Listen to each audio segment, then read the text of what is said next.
This is the location of Stalag XX-B, today located in Wielbark, the southern district of Malbork in Poland.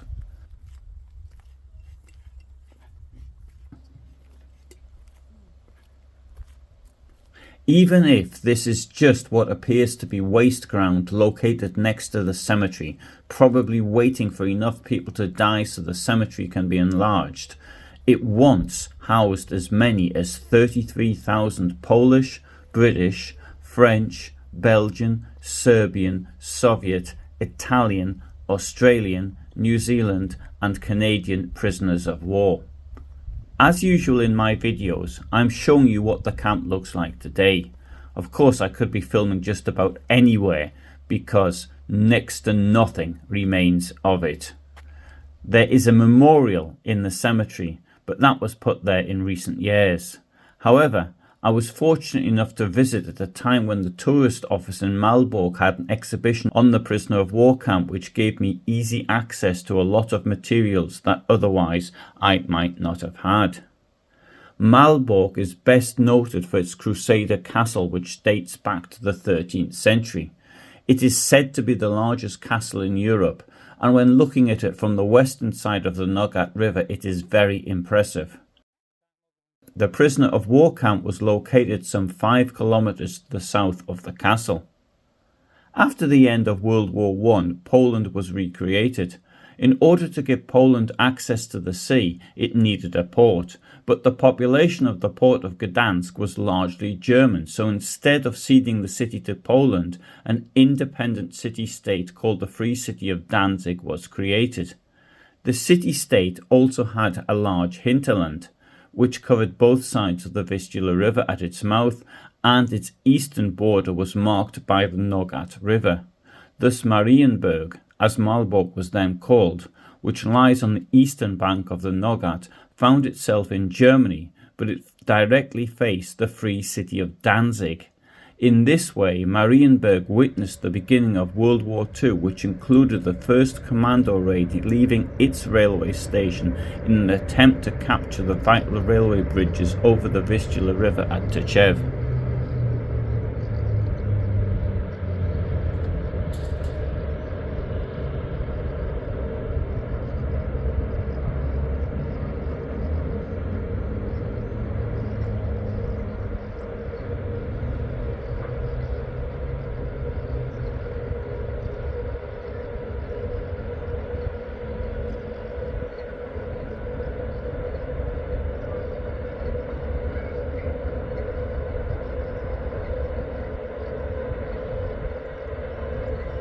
Stalag XX-B was founded in Recklinghausen on the 16th of December 1939.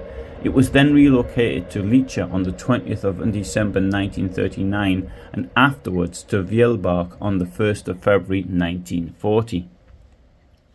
The first prisoners of Stalag XX-B were Polish troops captured during the German invasion of Poland, which started World War II on the 1st of September 1939. The German authorities sought to use the prisoners of war for agricultural and industrial work. However, given the close proximity of the Polish border where they could expect real assistance should they get out, then the Germans sought to place them in camps further to the west. Initially, the camp had deplorable conditions as next to nothing had been prepared for them. Prisoners had to live in tents, or indeed holes in the ground, covered dugouts. A further problem was the lack of care shown by the guards, some of whom had been brought up in the racist National Socialist system, and others who might have been from the Free City of Danzig, who could have blamed the Poles for the hardships that occurred there in the 1920s and 1930s. By the 1st of April 1940, there were around 2,200 Polish prisoners of war in Stalag XX-B and its subcamps. In May 1940, Nazi Germany invaded the Netherlands, Belgium and France. As a result, tens of thousands of British, French, Belgian and Dutch prisoners of war were captured. These prisoners needed to be housed. In July 1940, Stalag XX-B still lacked basic infrastructure and had only overcrowded tents and dugouts for the prisoners of war and a few barracks for the guards, all surrounded by barbed wire and watchtowers. However, the prisoners were prepared to work to improve conditions, and it's due to their labour above all that the hospital barrack was built in the latter part of 1940. By 1941, a theatre had been built. In the autumn of that year, Soviet and Serbian prisoners of war brought into the camp. In early 1942, there were 23,470 prisoners of war in the camp when at last showers and a disinfection station were erected. Prisoners were used for the labour outside of the camp, and in the case of Western prisoners, security was quite lax. Contrary to the belief that they all wanted to escape, the overwhelming majority realised that this was not a realistic proposition. Many were employed in agriculture and lived on the farms. In Marienburg itself, prisoners of war were employed in the dairy, asphalt factory and other enterprises. Some were used for general labour such as snow clearing and ice cutting on the river Nogat. International conventions stipulated that non-commissioned officers and lower-ranked soldiers held in stalags were entitled to receive monetary compensation for their labour. Their pay was thus in the form of vouchers, known as Lagergeld. It was equal in value to regular German currency. That is to say that one Lagermark was worth one Reichsmark. The replacement currency, these vouchers, were issued by the Wehrmacht Supreme Command, which meant that the same currency was used in every single POW camp. Lagergeld came in various denominations, differing in size and colour, but they all had the following written on them. This voucher is legal tender for prisoners of war and may be received and spent by them only on the camp premises or in detached labour units at dedicated points of sale. This voucher can only be exchanged for legal tender in specially designated camp administrative offices. Violations of these regulations, faking and forgery will be punished. So why would a POW need normal currency? As I can see it, there's only two potential uses of it. For example, one, if the POW wished to make a donation to a charitable organisation, or if the POW wished to send money back to his family. Obviously, sending money back to the family was only possible if the country the money was being sent to was under German occupation. So therefore, for Polish prisoners or Belgian or French, for example, that would be possible, but not for British or Canadian or US prisoners. That wouldn't be possible.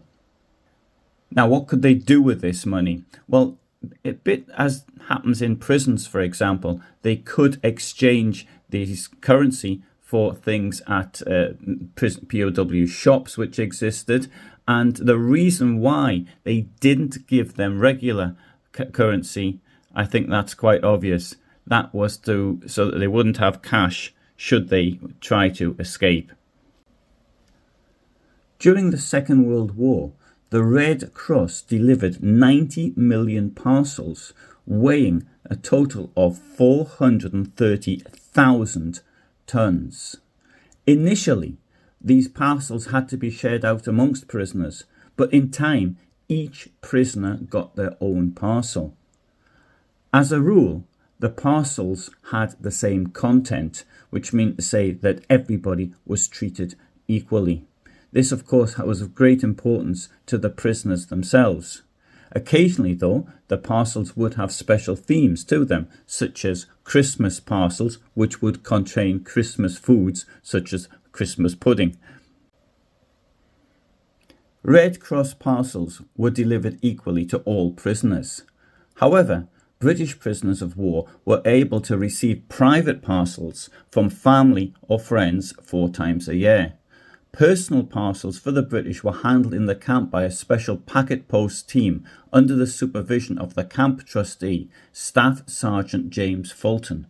In addition to food, these parcels could contain items such as underwear, clothes, towels, or books. It was forbidden to send civilian clothes with the exception of sweaters, gloves, scarves, earmuffs, and pyjamas. The situation was similar in the case of French prisoners of war. They also received private parcels thanks to the packet post service operated by their own staff. Everything that arrived in the camp, along with parcels, could be put to use. Waste of resources was out of the question. The string with which the packets were tied was used to make cards for drying laundry or nets to replace bed frames that had been used as fuel. Wooden boxes in which the packages were transported provided material for making furniture. Cardboard boxes were used as fuel, and in the winter it was also worn under clothing and put inside shoes as insulation. Metal cans were used to make tableware and makeshift stoves to keep food warm. It should be remembered, however, that not everyone was lucky enough to enjoy the relief provided by these packages. Soviet prisoners of war were completely deprived of such aid. Living conditions created for them in POW camps were equivalent to a death sentence prolonged in time. Sports in POW camps were particularly important for maintaining mental and physical health.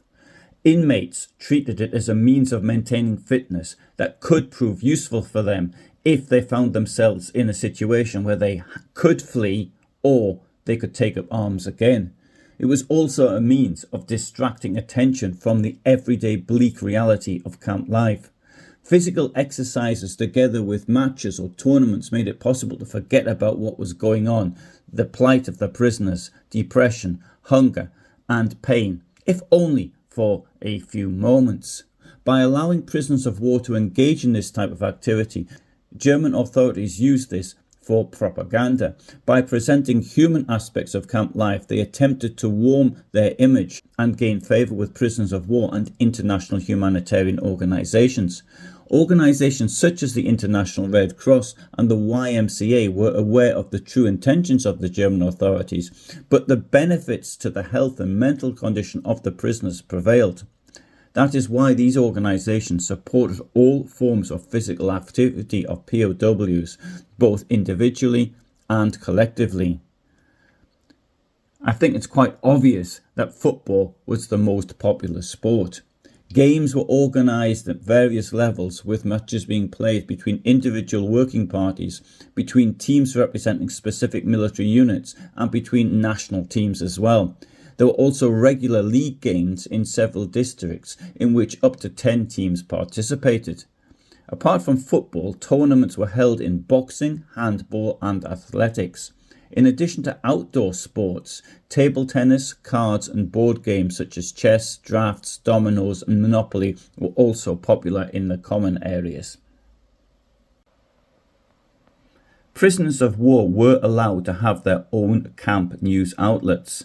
In the case of the British prisoners of war, it was called the Wielbark Echo, and the first issue came out on the 15th December 1941. It was established by two British prisoners held in the main camp, Norman Wiley and Douglas Phillips. The paper continued to run until the very end of the war, with the last issue coming out in January 1945. In total, there were 37 issues of the Wielbark Echo. French prisoners also had a magazine called Presence. That ran from the 15th of November 1941 to October 1944. This magazine was a monthly publication, and it contained information relating to French and Francophone prisoners of war from Belgium. Both monthlies focused on informing and entertaining. They published everyday life stories from the camps, news from the prisoners' homelands, as well as news about cultural and sporting events. They also offered entertainment in the form of crosswords, quizzes, funny drawings, and written works penned by the prisoners. The magazines also contained descriptions of nearby cities and towns such as Gdansk and Elbląg. Of course, this could be of use should there be an escape attempt. A lot of attention was given to topics relating to sport and the packages which the prisoners could receive. In addition to the Wielbark Echo and Presence, 2 issues of the British newspaper 20B's Buzz was also published in Stalag 20B on the 7th and the 14th of January 1945. The magazine differed in appearance and was more entertainment orientated than the other two, but failed to establish itself due to the war coming to an end. The Germans also had their own propaganda magazine called The Camp, which was printed in English in Berlin. It was a weekly magazine first published in 1940. It contained articles dictated by the German authorities. The Camp was distributed throughout the POW camp system. In accordance with international conventions, prisoners of war had the right to correspondence. In 1939, the final shape of correspondence forms had not been determined. Therefore, the first messages were exchanged on ordinary postcards, in regular envelopes, or on temporary forms. In 1940, standardized correspondence forms were introduced which were identical for all types of prisoners of war camps in the German Reich. The form consisted of 2 sections. One part was to be filled with a message to the addressee, while the other one was left blank and, having been separated, would become the space for reply which was sent to the prisoner of war. This applied to both letters and postcards. In theory, everyone was to be treated equally. However, British prisoners of war enjoyed the greatest privileges with regards to correspondence. Additionally, they could also receive messages from relatives on special letters for correspondence with printed stamps or in ordinary envelopes with postage stamps. Of course, these parcels were subject to British and German censorship in the same way as the correspondence sent on the camp forms. A similar privilege was also applied to the French, who had been captured after the surrender of France in 1940 and had previously lived in Vichy France. They too had the right to receive additional correspondence sent on letter forms or special postcards, but without stamps. Prisoners of war were not allowed to send anything other than a message which was subject to censorship. Anything attached was forbidden. It did of course happen that letters could be decorated with flowers or the likes, and this was unlikely to be censored by the censor, even though there were penalties for doing such a thing. Other than sports, cultural activities had their place in the camp. There were music bands, theatrical groups, and others. Props and costumes for performances in the theatre were made from what was available, whilst musical instruments were supplied by the International Red Cross. The programmes for theatrical performances and concerts that have survived to this day show the diversity of the plays and musical performances presented. The surviving photos demonstrate that the scenic design created by prisoners of war reflected their miserable reality under the guise of seemingly good fun. Remarkably, many such photographs have been preserved, usually in good condition, as if they were a really cherished memory of time spent at the camp. Evening performances and concerts were also highly anticipated. They offered an opportunity to meet prisoners of war from various working parties, sometimes to see somebody they knew. Going to a performance or concert was possible only after obtaining a permit, which meant that this privilege could be taken away from prisoners, especially as a means of punishment. Music and theatre were often complemented by a library that operated within the camp. Prisoners had an opportunity to use books available in practically every language, including scientific textbooks and prayer books. Stalag 20B had its own hospital, which was in the town centre.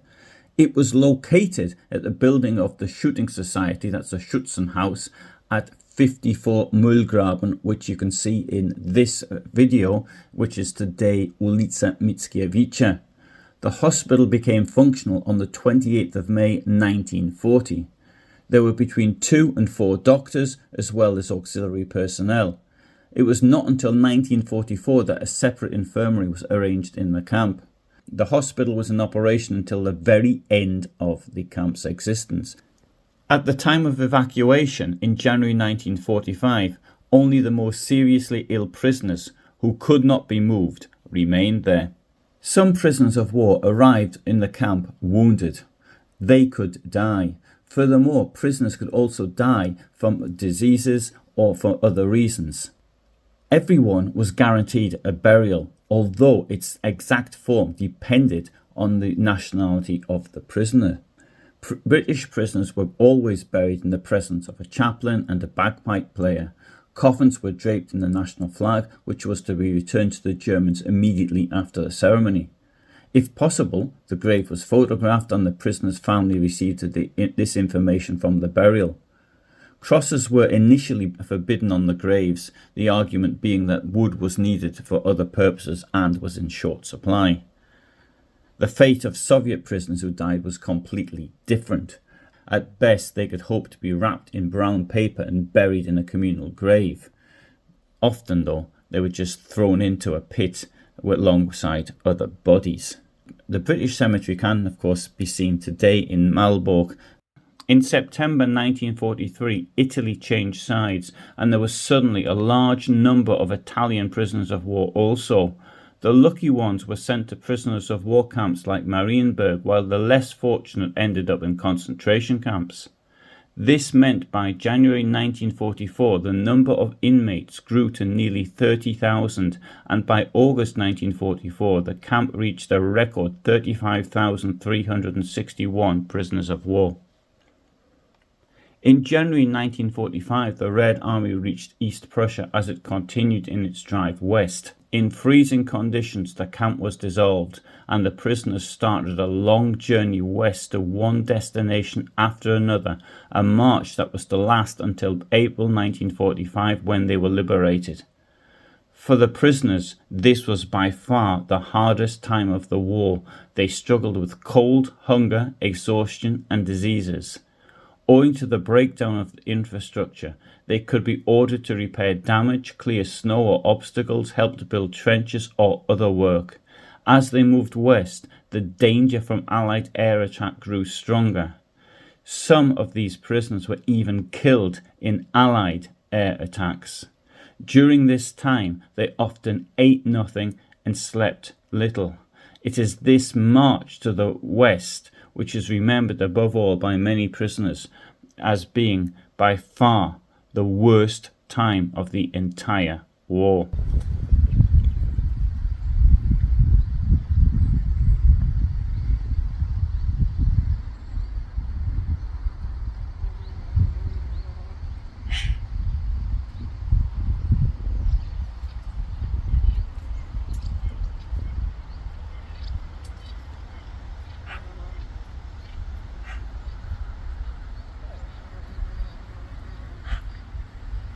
I hope you found that interesting. It's a short introduction to this prisoner of war camp. I've done videos on other prisoners of war camps as well, mainly in Poland and Germany, so if you're interested, there will be links to them as also. I upload every Tuesday and every Friday at 2000 hours my time. I'm based in Poland and Germany, so that's Central European time. Obviously that'll be different times in different countries, but for the moment, from me, thanks so much for watching, and bye for now.